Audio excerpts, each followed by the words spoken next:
Well, not quite sure why I ended the episode that way, because we are getting into it right now. I am bringing you, from Mr. Sam Collins himself, the first chapter of The War of the Worlds. Could not be more excited about this, and I know you're gonna love it. So without further ado, let's get right into it.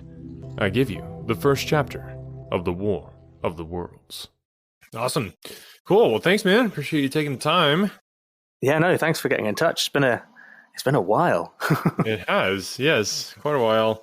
That was 2020, the Christmas of 2020 that we did all that. So, been Yeah. quite a while, indeed. Yeah, how you been? What's new? What's going on? You said you had people working, like in and around your house. Is that affecting your recording abilities? It is, yeah. So it's been busy. So I've been doing my podcast, What You May Have Missed, and I've Yes. just finished my third series of that. Nice. But the builders on the roof have kind of had an impact on I can only record in the evenings now. So, Oh, no. but hopefully we're getting to the back end of the work, so I'll be able Yeah. to just record during the day. Yeah. Some people have no tact. It's like, come on, guys, don't you know there's important podcasting going on here? Yeah, exactly. Well, yeah, I mean, I'm good if you're good. Like, let's get into it. I think I just want to kind of catch up with you, and then we'll talk about kind of what is going on, the big plans for the team up, the legendary team up here and stuff, and we'll go from there. So, a little background for everybody. If you haven't been listening to the podcast for a while, Mr. Sam Collins was the voice of the notable Scrooge in Another World audiobooks production of A Christmas Carol audio drama that we did. I think it was 2020, Christmas of 2020, which to this day, probably still one of my most proud things that I've ever done on the podcast. Just came out so well, just absolutely loved it. And I think it was a blast. Like on top of that, it was just so much fun. So Sam Collins, welcome to the podcast once again, your return to the podcast. Yeah, thank you very much. It's like I said, it's been 2 years since we did Christmas Carol, and that was just so much fun. Being able to collaborate with so many people from all over the place, all brilliant voice artists. It was brilliant fun, that. Yeah, it really was. And I still listen to it. I think it's one of those things where I know a lot of people are like, oh, I can't stand hearing my voice on tape, or whatever, or recorded. Yeah. And I don't know, just when you got such a cool cast of people and just a cool story, like I can't not listen to it. Like, it's so good. It is brilliant. And like I kind of the feedback that I got from friends and family that had listened to it was like, everyone is just amazing. It was that's all awesome. brilliant. So Man. that was it was one of the best things about it, was just the reaction of people that listened to it. And yeah, it was fantastic. All right, well, people, you've heard it here. If you haven't listened to the Another World Audiobooks Christmas Carol audio drama, go and check that out. It is definitely worth your time and attention. So, Sam, thanks for coming on. Why don't we just jump into kind of what we've got going here, what we've got brewing. So long story short, people, I've been doing this podcast coming on 5 years now, which has been so much fun. Done a ton of different audiobooks. But I guess part of what I'm trying to do here is just to expose you to other audio narrators, because there's so many amazing talents out there. And,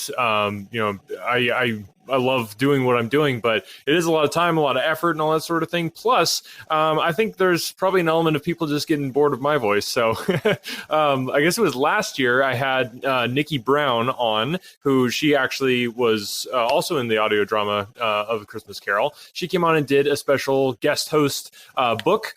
She did A Secret Garden. That was last year. And Mr. Collins has agreed to come on to do a rendition of a book as well. And I couldn't be more excited about it. And so, Sam, let's get into that. Kind of tell us what you have in mind for this, and then what people can look forward to. Yeah. So I've chosen one of the books that to me is very influential. And I think one of the things about me is that I love mythology, but one of the things I really love is science fiction. And the book I've chosen did, in my opinion, did for sci-fi and alien invasion what Mary Shelley's Frankenstein did for horror. And it's The War of the Worlds by H.G. Wells. And it's such a fantastic book, so ahead of its time. And it's, I mean, it was written in 1898. It Wow. was written during the reign of Queen Victoria. It was, and you're talking about alien invasions. So it Wow. was these two kind of, it's worlds apart. Yeah. But it's one of the most influential books that I've ever read, and kind of introduced me after Star Wars to the wider world of science fiction. Yeah. And it's So, what was your first exposure to it? Because I don't think, I mean, I'm obviously, you're from across the pond, if people haven't been able to pick up on that. So I don't know, like what, if that was like required reading in school, or how did you come across it?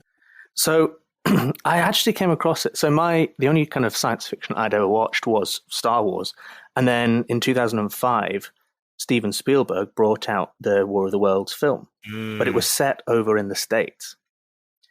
And Gotcha. I mainly listened to it because I'm a huge fan of Steven Spielberg, and the composer he mainly uses, John Williams. So I was mainly watching it to listen to the music. Nice. And then shortly after we watched that, my dad introduced me to the musical adaptation by Jeff Wayne, which is just iconic in regards to musical adaptations of books. Like if you've not listened to it, go and listen to it. It's amazing. Wow. And from there, it's kind of been a staple of my reading library. Wow. I don't read it every year, but I read it fairly regularly. Huh. So it's always got a little place in my heart just to go back to it and sure. dip into it again. That's so cool. I had no idea there was a musical version. Like, tell me more. Like, what is that like? Like, did people like a musical? Like people singing, or like what? Yeah. So there's people. What does an alien singing sound like? So there's none of the aliens singing. Oh, There's none of the aliens singing, but it's it's almost like, I don't know. It's very. I'm trying to think when it was written. I think it was the 80s. So there's a lot of synthesizers. There's a lot of electronic sounds. Huh. There's lots of kind of very memorable melodies, and it's quite funky. Wow. But it's brilliant. Go and check it out. Yeah, that's amazing. Yeah, I'll definitely have to check that out. Who'd you say that was by? It was Jeff Wayne. Jeff Wayne. Okay. And is he? I'm assuming he's done like other stuff, or like what's kind of his claim to fame there? I'm not sure. Okay. As far as I'm aware, that's his most famous work. Okay. Interesting. In regards to others, I'm not sure though. Yeah. Interesting. Yeah, that's very cool. Good to know. Have to check that out. But yeah, so War of the Worlds. If you guys are into sci-fi or anything like that, which I'm assuming, I don't know. I don't come across many people who just absolutely hate it. It seems like there's a lot of people that are into it. So the whole concept of aliens and that sort of thing, it sounds like that this was pretty like initiatory. I don't think that's a word, but basically it was kind of one of the first delves into that. Is that correct? That this was kind of one of the progenitors, I guess, is that probably a better word, of modern sci-fi? Yeah, it was, but it was also written as basically an analogy, and Wells wrote it to encourage his readers to question the morality of imperialism. So it was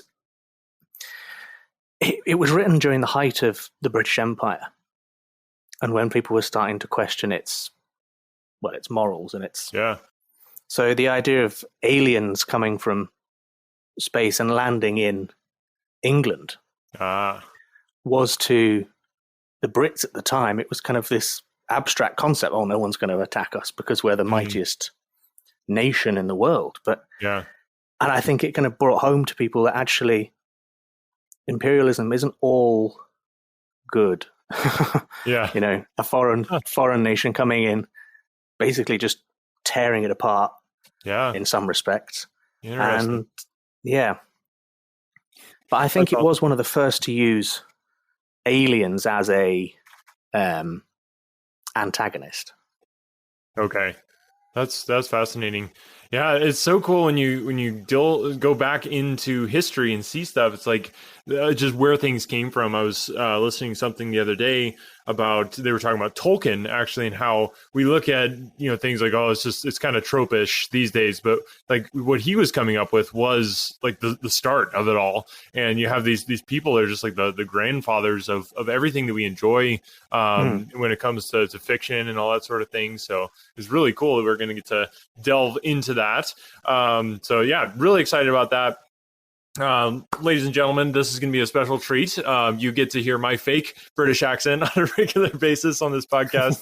But you're going to get the real deal here for the coming up of this podcast with Sam Collins and Another World Audiobooks doing a collaboration, and it really is a collaboration because you too have a podcast. Is that correct? Yes, I do. So I've got my my podcast, What You May Have Mythed, and it's basically, it explores myths and legends from all over the world rather than just the standard ones that we're always told about from Rome and from Greece and from Norse mythology. So Yeah. it goes to countries that wouldn't necessarily have a voice here talking about their mythology. So it's basically retelling myths from everywhere around the world. I love that. And just to be clear, everyone, Sam does not have a lisp. It is What You May Have Mythed with a MYTHED. Very nice, clever play on words there. Gotta love it. So yeah, definitely check that out if you enjoy this type of thing. I mean, I always love delving into that as well. I keep using the word delving, but it's a good word because there's so much. There's so much in there that just gets lost. I mean, there's so many stories. I mean, you just think about like the publishing revolution that we've had over the last several decades here with self-publishing becoming a thing. Like, I mean, there's so many stories out there that nobody's exposed to anymore these days because you're just on TikTok like watching dumb videos and stuff. Like let's really I think it's so cool to be able to get back a little bit more to kind of the foundation of fiction and where it came from, because I mean there's a reason that classics are classic. I mean there's a reason that these sort of things stand the test of time and hold up over years and years and decades. And I mean, what would you say this is 18 something? What was it? 18? Yeah, so War of the Worlds is 1898. 1898. That's incredible. It's over 120 years ago that this came out, and it's still being read today, still influencing people today, I would say. So it is. Yeah.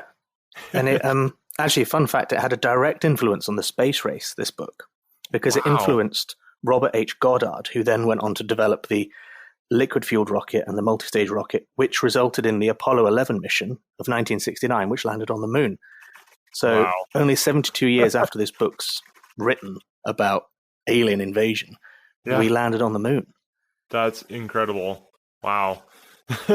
No, I could not be more excited to get into this. Like I said, this is not one that I've read. And honestly, that was kind of one of the motivations of this podcast, is I was like, there's so many books that I want to read. And one, I couldn't find a decent audiobook for it. Because there's a lot of, just kind of junky stuff out there, but being able to really dive in with high quality audiobook stuff that people really enjoy listening to. And then just being able to get into books that I had never even had a chance to get into before. So this is going to be awesome. So excited about it. And maybe just tell people, I think we delved into this a little bit. There we go again. A little bit in the interview that we did with you before the Christmas Carol audio drama came out.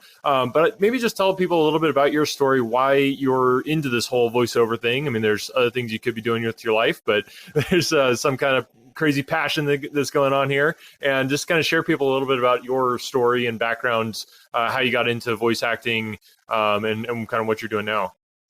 Yeah. So, when I first went to uni, I studied music, and my main instrument was singing. So I've always used my voice. Through school, I was in musicals and I sang, and I was in choirs. And so I went to the university and I was using my voice. And then I went to university again, and I did a teaching degree. And obviously, when you teach a primary school teacher, which I am, you read a lot of stories to kids. And kind of, I always grew up with audiobooks, and my favorites were the Harry Potter books read by Stephen Fry. There you go. And so I started reading the Harry Potter books to the kids in my classes. And then I started reading them to my partner, and then I started reading them kind of more widely to other friends and stuff.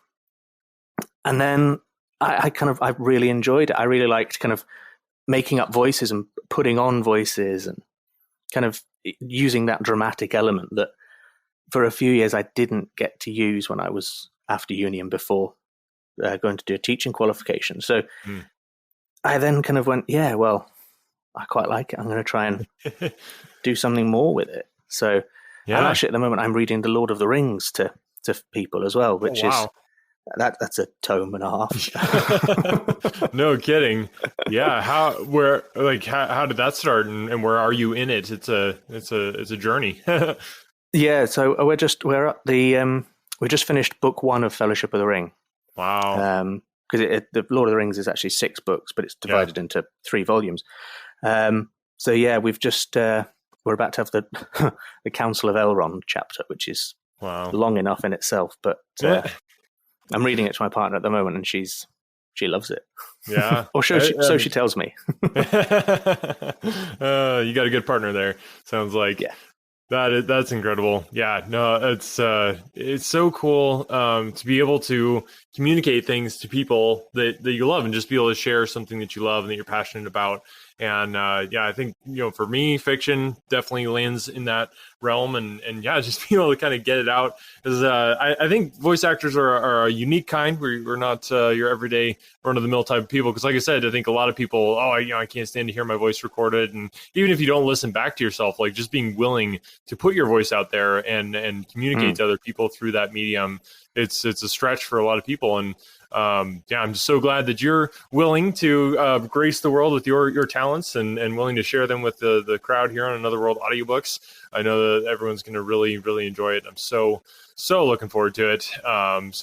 People, go check out What You May Have Missed, and just an awesome podcast retelling of those old, because I think a lot of those old myths and that sort of thing, they're very unapproachable and just don't really make sense a lot of the time. So how have you found that? Just kind of, or do you feel like you're kind of working as an interpreter, or how do you look at that? Yeah, it's funny because some of them they're fantastic stories, and they're just like the tales that they're telling are so widespread and like they're so relatable. But some of the ways that they're written they're difficult to read. And some of them, they're just, and I hate to sound crude, but some of them are just really boring, the way they're written.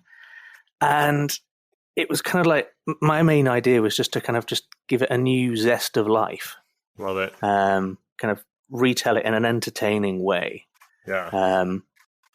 So I think the second episode is probably still my favorite. And it's about how music came to the world. And it's an Aztec myth. Okay. And it was, I read a version of it, and it was just, I was like, how can I make this more entertaining? Yeah. And one of them was actually just through the dialogue and the voices. Yeah. So they're Aztec gods, but they've got, one of them's got a Scottish accent, and one of them's got an accent from Birmingham. So it kind of just adds that, oh, hang on, what am I listening to here? Yeah, what's going on? Yeah, but it and my cousin said it's definitely his favorite episode, but just because it was so that it was the story you wanted to hear, but in a really entertaining way. That's awesome. Yeah, that was actually going to be my next question. Just like if somebody wants to get started on the podcast, what would you say is one of your favorite episodes or your favorite myth that you've come across? But sounds like we've got the answer right there. Yeah, that one. Or I know I do myths from around the world, but I love the War of Troy. The story of Troy and its fall is just so.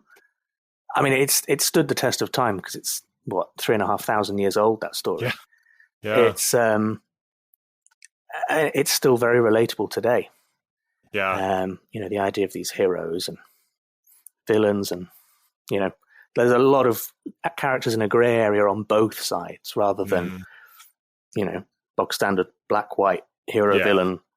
So, I mean, you do have the villains and you do have the heroes, but the majority are kind of morally ambiguous, to say. Figuring things out. Yeah. Yeah, no, that's awesome. Yeah, I definitely recommend everybody go check that out. And yeah, just let them know that you came from Another World Audiobooks and checking out his podcast.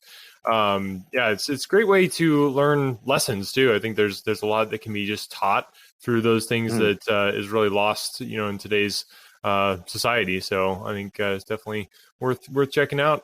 So go check it out. And thanks so much, Sam, for coming on. If people do want to follow you, to check out your stuff, whether it be the podcast or anything else, what's the best place for them to go do that? So I'm on Instagram and I'm also on TikTok as well. Nice. And it's all at What You May Have Missed. So it's all under that kind of umbrella of a name. Nice. You got the handle. That's important. Yeah. Awesome. Alrighty. Well, thanks, Sam, so much. And people, be staying tuned to Another World Audiobooks. We're going to have some awesome stuff coming your way. Sam's going to be bringing it, and I know you're going to love it. So thanks again, and we will catch you next time. The War of the Worlds by H.G. Wells. Read by Sam Collins. Book 1. The Coming of the Martians. Chapter 1. The Eve of War. No one would have believed in the last years of the 19th century that this world was being watched, keenly and closely, by intelligences greater than man's and yet as mortal as his own. That as men busied themselves about their various concerns, they were scrutinized and studied, perhaps almost as narrowly as a man with a microscope might scrutinize the transient creatures that swarm and multiply in a drop of water. With infinite complacency men went to and fro over this globe about their little affairs, serene in their assurance of their empire over matter. It is possible that the infusoria under the microscope do the same. No one gave a thought to the older worlds of space as sources of human danger, or thought of them only to dismiss the idea of life upon them as impossible or improbable. It is curious to recall some of the mental habits of those departed days. At most, terrestrial men fancied there might be other men upon Mars, perhaps inferior to themselves and ready to welcome a missionary enterprise. Yet across the gulf of space, minds that are to our minds as ours are to those of the beasts that perish, intellects vast and cool and unsympathetic, regarded this earth with envious eyes, and slowly and surely drew their plans against us. And early in the 20th century came the Great Disillusionment. The planet Mars, I scarcely need remind the reader, revolves about the Sun at a mean distance of 140 million miles, and the light and heat it receives from the Sun is barely half of that received by this world. It must be, if the nebula hypothesis has any truth, older than our world, and long before this Earth ceased to be molten, life upon its surface must have begun its course. The fact that it is scarcely 1/7 of the volume of the Earth must have accelerated its cooling to the temperature at which life could begin. It has air and water and all that is necessary for the support of animated existence. Yet so vain is man and so blinded by his vanity that no writer, up to the very end of the 19th century, expressed any idea that intelligent life might have developed there far, or indeed at all, beyond its earthly level. Nor was it generally understood that since Mars is older than our Earth, with scarcely a quarter of the superficial area and remoter from the Sun, it necessarily follows that it is not only more distant from time's beginning, but nearer its end. The secular cooling that must someday overtake our planet has already gone far indeed with our neighbour. Its physical condition is still largely a mystery, but we know now that even in its equatorial region, the midday temperature barely approaches that of our coldest winter. Its air is much more attenuated than ours. Its oceans have shrunk until they cover but a third of its surface, and as its slow seasons change, huge snowcaps gather and melt about either pole and periodically inundate its temperate zones. That last stage of exhaustion, which to us is still incredibly remote, has become a present-day problem for the inhabitants of Mars.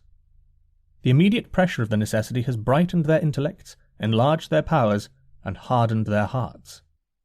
And looking across space with instruments and intelligences such as we have scarcely dreamed of, they see, at its nearest distance, only 35 million of miles sunward of them, a morning star of hope, our own warmer planet, green with vegetation and grey with water, with a cloudy atmosphere eloquent of fertility, with glimpses through its drifting cloud wisps of broad stretches of populous country and narrow, navy-crowded seas. And we men, the creatures who inhabit this earth, must be to them at least as alien and lowly as are the monkeys and lemurs to us. The intellectual side of man already admits that life is an incessant struggle for existence, and it would seem that this too is the belief of the minds upon Mars. Their world is far gone in its cooling, and this world is still crowded with life, but crowded only with what they regard as inferior animals. To carry warfare sunward is, indeed, their only escape from the destruction that generation after generation creeps upon them. And before we judge of them too harshly, we must remember what ruthless and utter destruction our own species has wrought, not only upon animals, such as the vanished bison and the dodo, but upon its inferior races. The Tasmanians, in spite of their human likeness, were entirely swept out of existence in a war of extermination waged by European immigrants in the space of 50 years. Are we such apostles of mercy as to complain if the Martians warred in the same spirit? The Martians seem to have calculated their descent with amazing subtlety. Their mathematical learning is evidently far in excess of ours, and to have carried out their preparations with a well-nigh perfect unanimity. Had our instruments permitted it, we might have seen the gathering trouble far back in the 19th century. Men like Schiaparelli watched the red planet. It is odd, by the by, that for countless centuries Mars has been the star of war, but failed to interpret the fluctuating appearances of the red markings they mapped so well. All that time, the Martians must have been getting ready. During the opposition of 1894, a great light was seen on the illuminated part of the disk, first at the Lick Observatory, then by Perrotin of Nice, and then by other observers. English readers heard of it first in the issue of Nature dated August 2nd. I am inclined to think that this blaze may have been the casting of the huge gun in the vast pit sunk into their planet from which their shots were fired at us.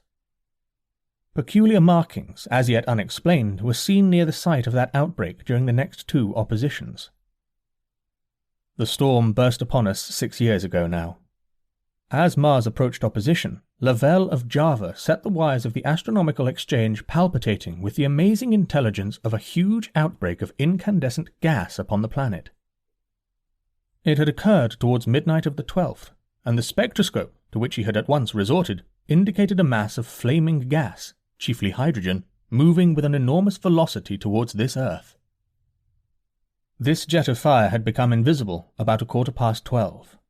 He compared it to a colossal puff of flame suddenly and violently squirted out of the planet as flaming gases rushed out of a gun.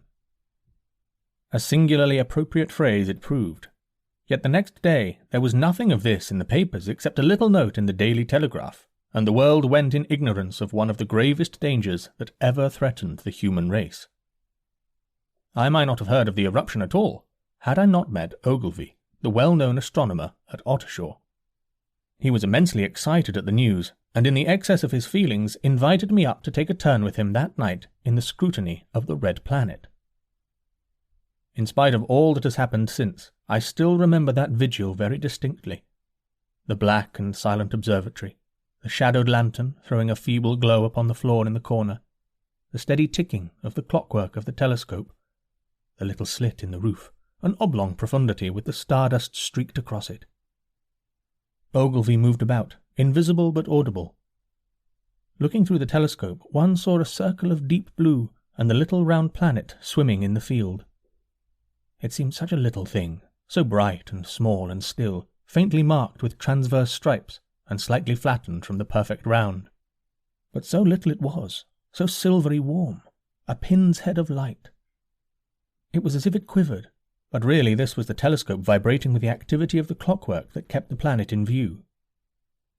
As I watched, the planet seemed to grow larger and smaller, and to advance and recede, but that was simply that my eye was tired.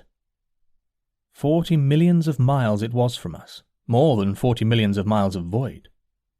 Few people realize the immensity of vacancy in which the dust of the material universe swims.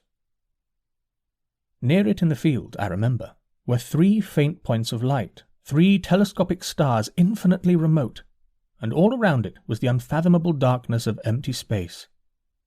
You know how that blackness looks on a frosty starlight night. In a telescope it seems far profounder, and invisible to me because it was so remote and small, flying swiftly and steadily towards me across that incredible distance, drawing nearer every minute by so many thousands of miles, came the thing they were sending us, the thing that was to bring so much struggle and calamity and death to the earth. I never dreamed of it then as I watched. No one on earth dreamed of that unerring missile. That night, too, there was another jetting out of gas from the distant planet. I saw it. A reddish flash at the edge, the slightest projection of the outline just as the chronometer struck midnight. And at that I told Ogilvy, and he took my place.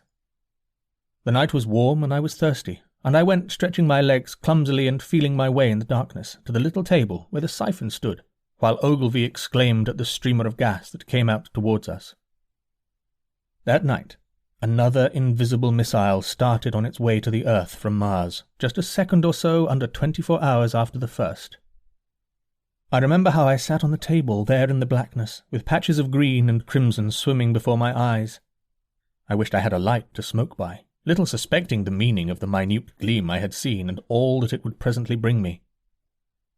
Ogilvy watched till 1, and then gave it up, and we lit the lantern and walked over to his house. Down below in the darkness were Ottershaw and Chertsey and all their hundreds of people, sleeping in peace.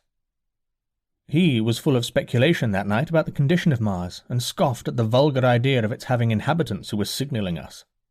His idea was that meteorites might be falling in a heavy shower upon the planet, or that a huge volcanic explosion was in progress. He pointed out to me how unlikely it was that organic evolution had taken the same direction in the 2 adjacent planets. "The chances against anything man-like on Mars are 1,000,000 to 1, he said. Hundreds of observers saw the flame that night, and the night after about midnight, and again the night after, and so for 10 nights, a flame each night. Why the shot ceased after the 10th, no one on Earth has attempted to explain. It may be the gases of the firing caused the Martians inconvenience.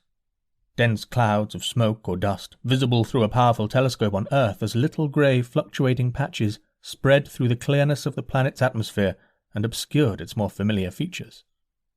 Even the daily papers woke up to the disturbances at last, and popular notes appeared here, there, and everywhere concerning the volcanoes upon Mars. The serio-comic periodical Punch, I remember, made a happy use of it in the political cartoon.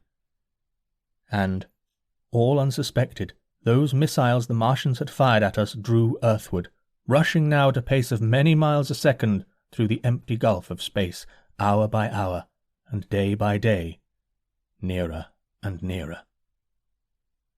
It seems to me now almost incredibly wonderful that, with that swift fate hanging over us, men could go about their petty concerns as they did. I remember how jubilant Markham was at securing a new photograph of the planet for the illustrated paper he edited in those days. People in these latter times scarcely realize the abundance and enterprise of our 19th century papers. For my own part, I was much occupied in learning to ride the bicycle, and busy upon a series of papers discussing the probable developments of moral ideas as civilization progressed. One night, the first missile then could scarcely have been 10 million miles away, I went for a walk with my wife. It was starlight, and I explained the signs of the zodiac to her, and pointed out Mars, a bright dot of light creeping zenithward towards which so many telescopes were pointed. It was a warm night. Coming home, a party of excursionists from Chertsey or Isleworth passed us singing and playing music. There were lights in the upper windows of the houses as the people went to bed. From the railway station in the distance came the sound of shunting trains, ringing and rumbling, softened almost into melody by the distance. My wife pointed out to me the brightness of the red, green and yellow signal lights hanging in a framework against the sky. It seemed so safe and tranquil. Huge shout out once again to Mr. Sam Collins. Make sure to check him out. There will be links in the show notes below where you can check out his other podcast, What You May Have Missed, and it's a lot of fun. And yeah, stay tuned. Like I said, we're going to be bringing you chapters of The War of the Worlds. So this is a book you've never listened to before. If you're like Sam, or it's one of your favorites that you come back to over and over, you are in for a treat. As you can tell already, Sam is a professional when it comes to audiobook narration. So happy to have him guest hosting for Another World Audiobooks. So yeah, thank you guys. I would love to hear what you have to say about it. Get in touch with me, anotherworldaudiobooks@gmail.com, or all the links will be below as always. Also anotherworldaudiobooks.com, just to check out all the stuff we've got there. All right, we will catch you next week.